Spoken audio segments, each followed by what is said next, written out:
Hey guys, this video is a continuation of my handstand practice, and I wanted to show you some drills that I've been incorporating for my shoulders, strength and flexibility to get better at handstands. And so today I will use a couple of blocks, a resistance band, a roller and a chair, lots of props. And I'll start in a tabletop today to warm up the wrists. So this exercise looks like this, just lifting and lowering the heel of the palm. The fingertips stay on the mat, and the closer you bring the hands towards your knees, the more you will feel in your forearms and the better you prepare your wrists. So I usually do 20-30 of those, and you can go quite fast if you like, just to warm up the forearms and prepare the wrists for loading. Very important to prepare the shoulders and wrists for upside down practice. So I'm starting to feel now my forearms getting a little tired, so I feel these muscles here turn on. I'll do 5 or 10 more, and then I'll switch it up. So the next exercise is going to be a cat-cow, but I'm gonna again incorporate the wrist stretch into it. So I'm gonna turn the fingertips to point towards my knees, and from here take a couple of rounds of cat-cows. This feels nice to stretch those wrist extensors after the work I done in the previous exercise, and it's also nice to wake up the spine.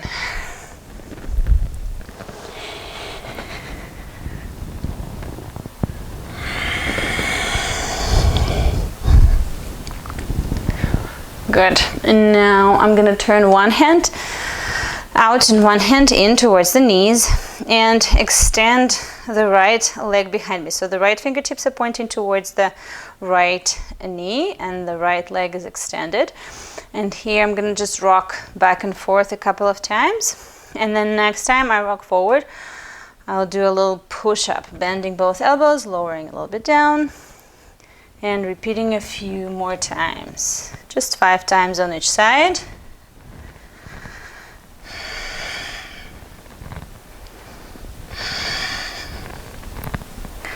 And 5, and then switching sides. Left fingertips back, right fingertips forward. And then from here, again, rock a few times. I'll lift the left leg up and take that push-up, mini push-up. The elbows are pointing, one is pointing back, well, both elbows are actually pointing back, so straight back. Just go into comfortable extend without overloading the wrists. Good. Now we're going to take a puppy pose. So hips over the knees, arms stretch out forward, and lower the forehead down without dumping into the shoulders, rather finding some core containment, lower ribs towards the pelvis, and at the same time still lowering the armpits down. Actually feeling the shoulders a lot more when I do it this way, rather than dumping into my shoulders and just lying down like that. And then I also add a side stretch here, so just walking the fingertips to the left corner of the mat and still sending the hips back. Taking that stretch on the right side, a few breaths.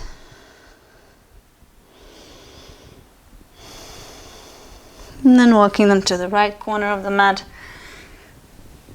and taking a side stretch on the left side.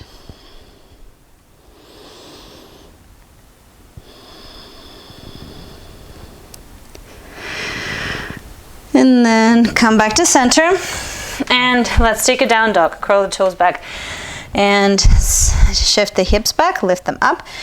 I like to walk my feet a couple of times, stretch the hamstrings, bend both knees or one knee at a time. And here it's the same exercise, just like in the puppy pose, instead of dumping into the shoulders, you want to contain the core and at the same time lower the armpits down so the spine stays long and I'm not arching, or I'm at least not trying not to arch in the back, and creating space in the front body. Then from here, I'm going to lift my right leg up, squaring the hips down towards the mat. The leg is active, all the muscles are working. And then I'm going to lift the left arm up, so opposite arm and leg. Tasting the balance a little bit. And staying a few breaths here, maybe trying to bring the chest closer to the thigh, lifting the back leg up. Again, this is actually really hard, so I'm trying my best not to fall over.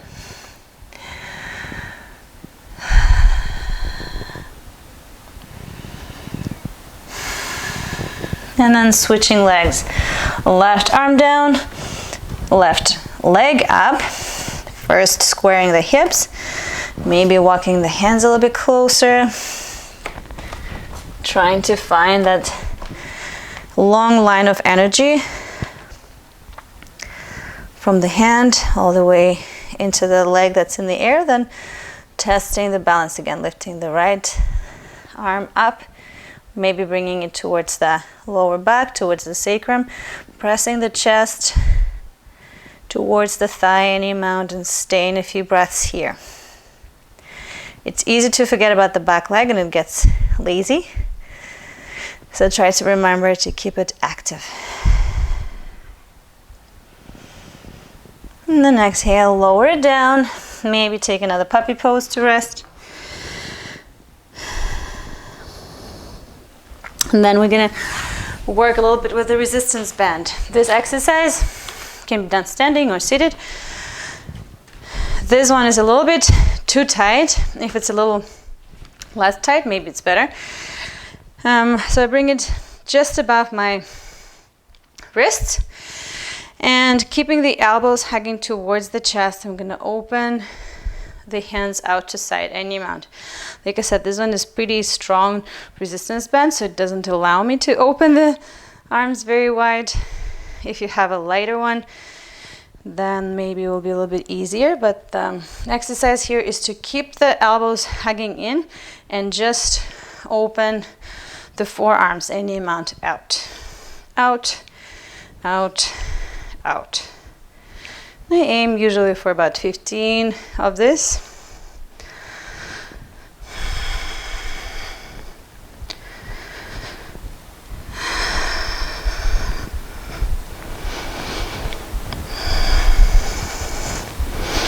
From here, the band is still over the wrists, and I'm gonna bring my arms up and over my head, trying not to arch my back.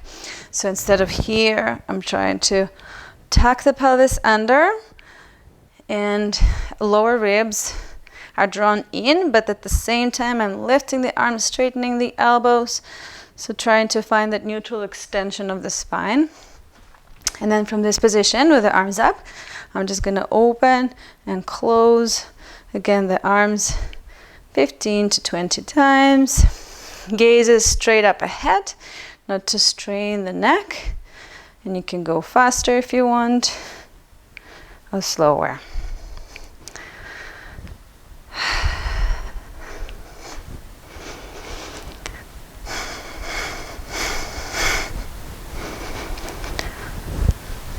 I did 20, and now maybe a few more, just because I feel like it. And then lowering the arms in front of my chest and still opening them wide. So I'm trying at the same time also to protract the scapula, like in the scapula push-ups, and opening and closing.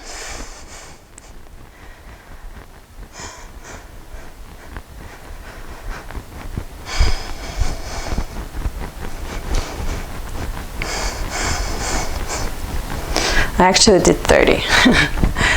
And then release the strap. Now, or the resistance band.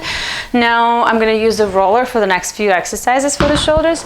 This one is just like a puppy pose, only it's a puppy pose rollout. So Exhale, and reach the arms forward and roll out. Lower the forehead down. And come back to center on the inhale.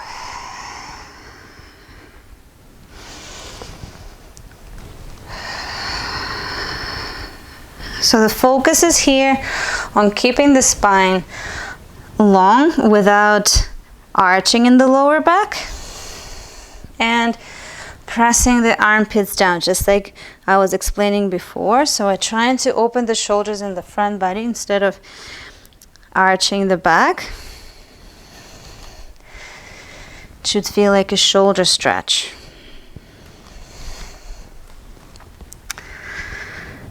And just a few of those. Each time maybe the forehead comes a little lower between the hands, between the arms, lowering towards the floor.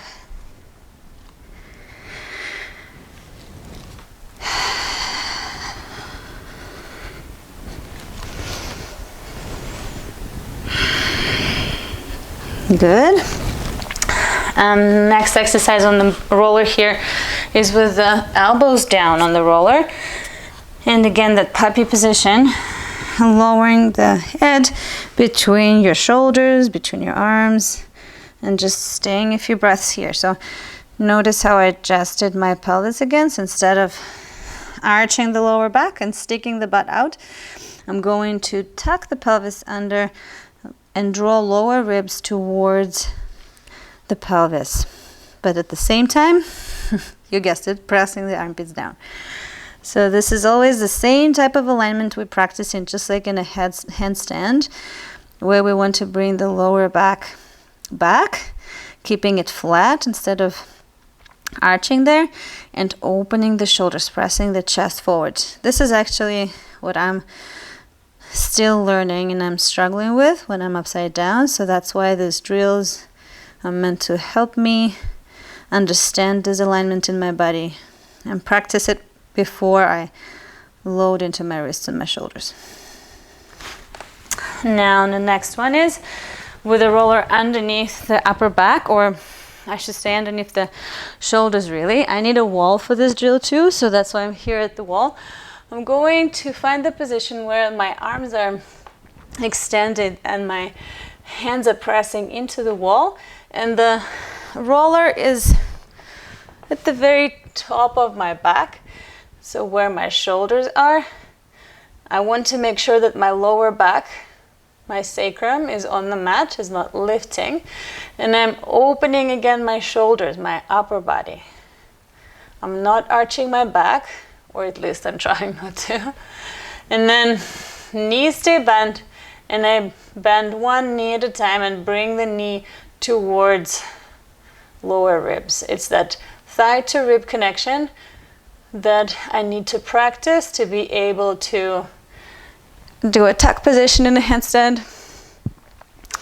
And I lifted my head now so that I can speak more easily into the microphone, but for the sake of the practice, you want to gaze at your wrists. So just like you would in the handstand, you should be gazing at your wrists here. Hands are about shoulder width apart. And I stay 10 breaths on one side, and then switch the legs. Bring the left thigh in connection with the rib cage, and stay here. And get about 10 breaths.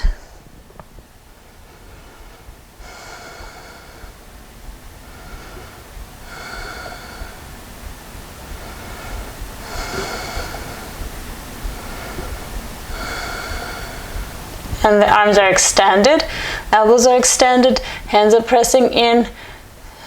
So the position that you would hold in a handstand.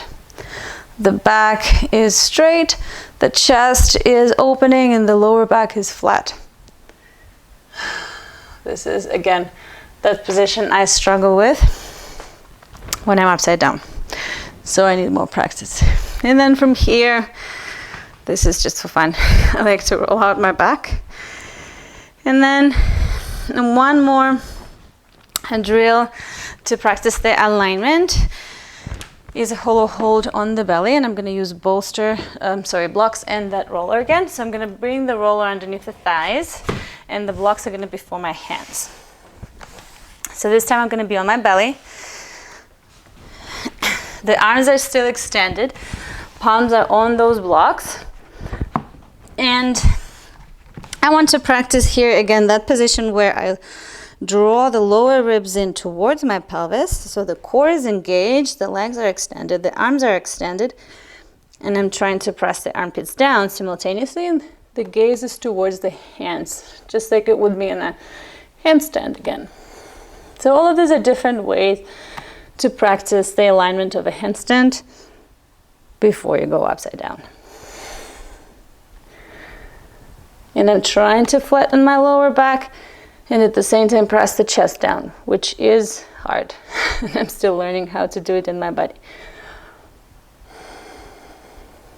And I'm gonna stay for about 10 breaths.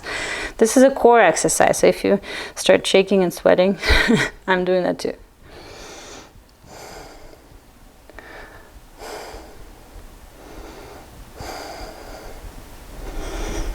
And then release when you're done with 10.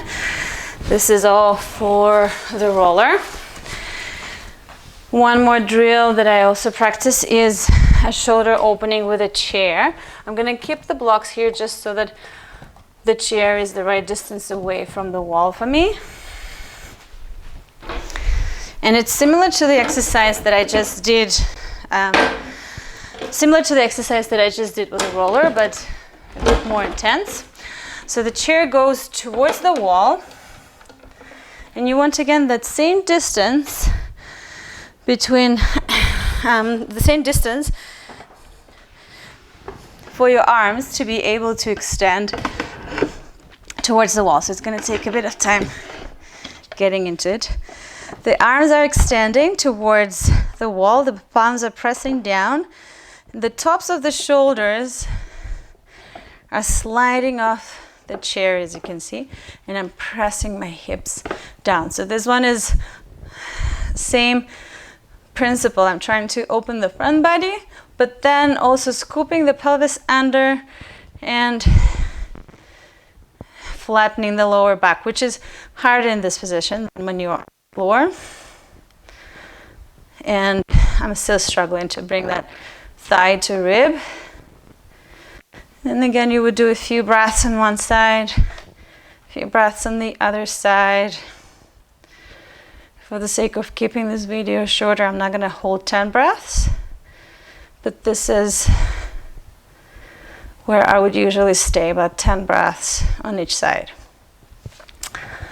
All right, so for the upside down drills, I have a wall here, and I have a very thin mat because actually it's better to do straight on the hardwood floor or with a very thin mat like this one, just not for sleeping, but you don't want too much cushioning because that would create more strain for the wrists. And then this first exercise I'm practicing is just the kick up to the wall. So I'm standing here, hands down, and I'm trying to find that position again where the lower ribs are connected to the thigh and the leg is lifting. So my left leg, I'm practicing with the left leg up because my right leg is my leading leg here. So then I lean forward and come with the shoulders past the wrists and then bend the knee and I kick up.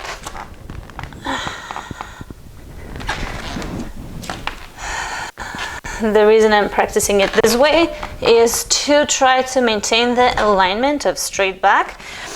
And so by no means I am a professional at this, and by no means this is a perfect alignment. This is more of my work in progress, and I'm just sharing with you the things that I'm learning.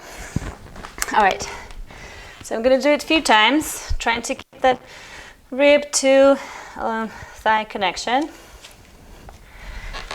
And it's harder when I don't allow my leg to swing, because if I swing my back leg, I arch my lower back and then it's easy to kick up. But that's something that I'm trying to unlearn because I tend to bend in my lower back when I'm in a handstand. And this exercise is harder to kick up with that lower back more straight, but it's hopefully will teach me the right alignment.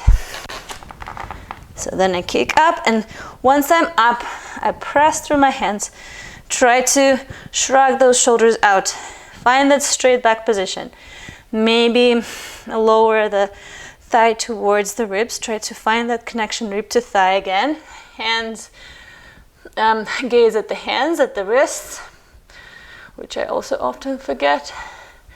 And this leg can be also extended. And try a few rounds. One way of practicing this rib to thigh connection is with a towel or something that you can roll into a little something like that, and you can hold between your thigh and your lower ribs. So this is what I have been told, and the trick is to keep it from falling, which I'm still working on, but I'll try. So it will look like this.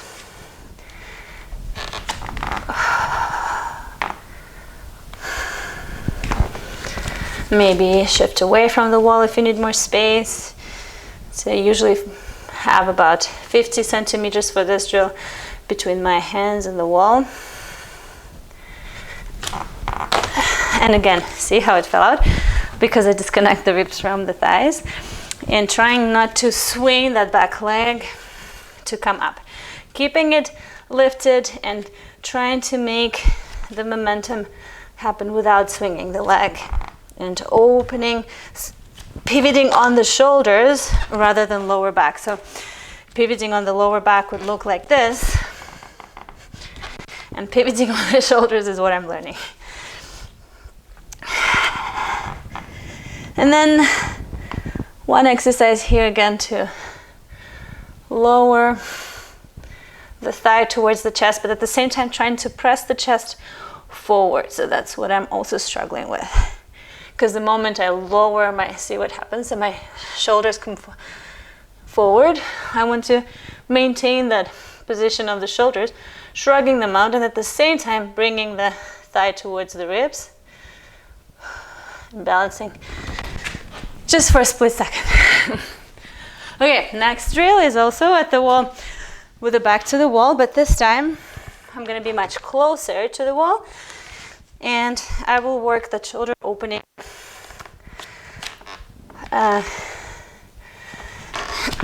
in a different way. So from here, shrugging the shoulders out, and then bringing the bum to the wall, pressing the chest forward. This one is, as you can see, I'm bending in the back. I'm opening through the shoulders, but I'm also bending in my lower back.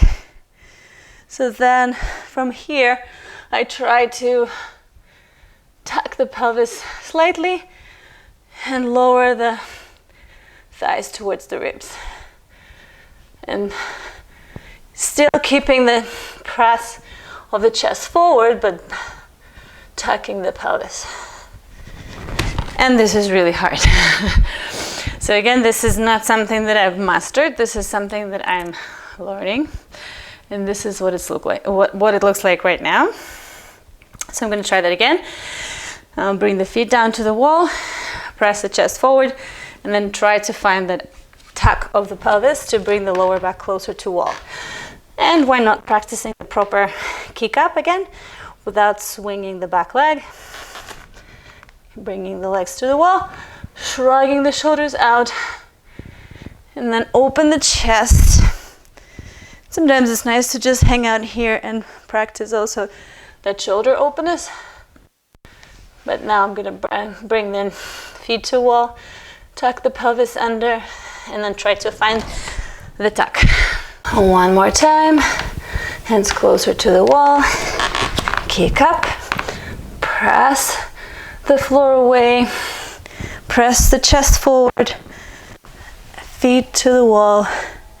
Find that lower back or not. This is, like I say, my work in progress, and I find it hard to simultaneously open the chest and keep the lower back pressing back. Gaze towards the wrists. Oh, half a second. and then come down. Then I usually take a break for the wrists in between, because it can be heavy on the wrists when you're not holding the right alignment. And the next drill is going to be with a chest to wall half tag position that I also like to practice. And it looks like that. I start with the hands down, bring my legs up to the wall, and then come closer to the wall. And then from here, I press the floor away with my hands, right? And then lift my left leg away from the wall and try to bring it back as much as I can without bending in the lower back. And then sliding the right knee down towards my rib cage into that half tag position. Maybe lifting it out. And when I fall out, I cartwheel. So that's another essential skill to learn when you're learning to free handstand, is to cartwheel out.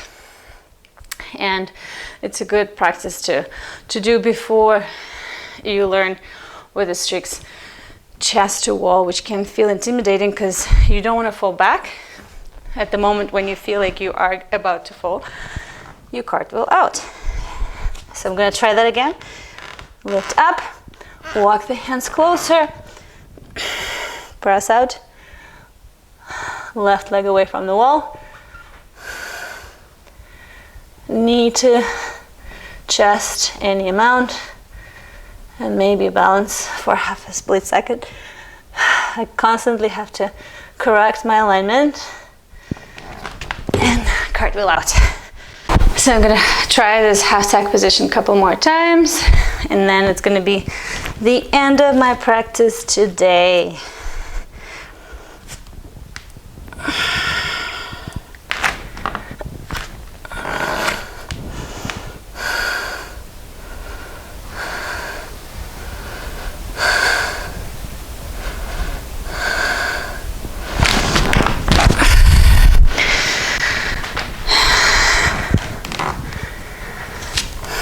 And as you notice, I always do the same leg because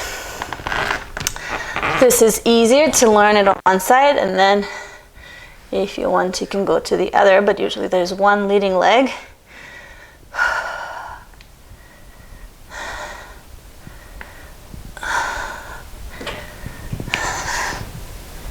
And I'm getting tired. I can feel it in my wrists and my shoulders. So either a break before some more rounds, or maybe the end of practice. Actually, there's one more drill that I like to practice sometimes. This is the last one I'm going to do today, and it's going to be back to wall, and it will look like this. Hands closer to the wall this time, and after I kick up, I'll try to shrug the shoulders out, find that flat back, bring one foot away from the wall, keeping the gaze at the wrists, switch the legs. Switch.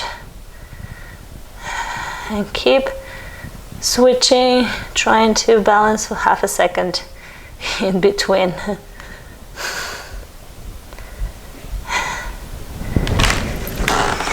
And that's it from me today.